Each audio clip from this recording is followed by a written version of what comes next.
আজকে আমরা কিছু গুরুত্বপূর্ণ বিষয় নিয়ে কথা বলবো ইনশাআল্লাহ তাআলা। আমি আলোচনা শুরু করতে চাই পবিত্র কোরআনুল কারীমের সূরাতুল আলে ইমরান এর 102 নম্বর আয়াত থেকে। আল্লাহ রাব্বুল আলামিন অত্র আয়াতে বলেছেন, বা'দা আউযু বিল্লাহি মিনাশ শাইতানির রাজীম।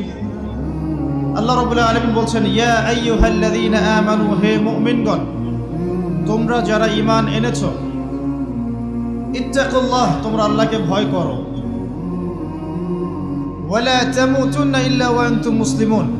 এর আগে আল্লাহ পাক বলছেন হাক্কা তুকাতিহ, ভয় করার মতো করে ভয় করো, ওয়ালা তামুতুন্না ইল্লা ওয়া আনতুম মুসলিমুন, পরিপূর্ণ মুসলিম না হয়ে কেউ মৃত্যুবরণ করো না। আল্লাহ পাক এখানে মুমিনদেরকে বলছেন, ইয়া আইয়ুহাল্লাযীনা আমানু, হে মুমিনগণ। কারা মুমিন?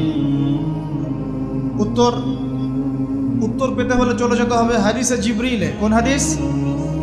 হাদিসে জিবরিল, সহিহ মুসলিম হাদিস নাম্বার 9, মিশকাত হাদিস নাম্বার 2। রাসূলুল্লাহ সাল্লাল্লাহু আলাইহি ওয়াসাল্লাম মসজিদে বসে আছেন, এমন সময় একজন ব্যক্তি মসজিদে প্রবেশ করলেন। আমার কি ভাষা বুঝতে পারছেন? আচ্ছা, আমি চট্টগ্রামে গেলে বিপদ, চট্টগ্রাম, কক্সবাজার, সিলেট, আমি কোনো ভাষা বুঝি না। আমার ভাষা মানুষ বোঝে কিনা আমি তাও কনফিউজ থাকি।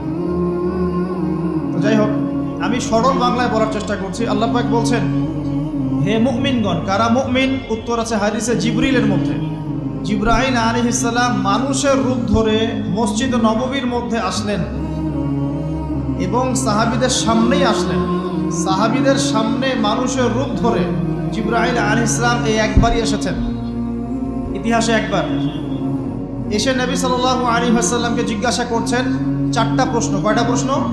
4টা। 1 নম্বর জিজ্ঞাসা করছেন, ইয়া মুহাম্মদ, বলবেন সাল্লাল্লাহু আলাইহি ওয়াসাল্লাম, হে মুহাম্মদ সাল্লাল্লাহু আলাইহি ওয়াসাল্লাম, আখবিরনি আনিল ইসলাম, আমাকে ইসলাম সম্পর্কে বলুন। নবী সাল্লাল্লাহু আলাইহি ওয়াসাল্লাম বলছেন, ইসলাম হচ্ছে আন তাশহাদা আল্লা ইলাহা ইল্লাল্লাহ ওয়া আন্না মুহাম্মাদান আবদুহু ওয়া রাসূলুহু।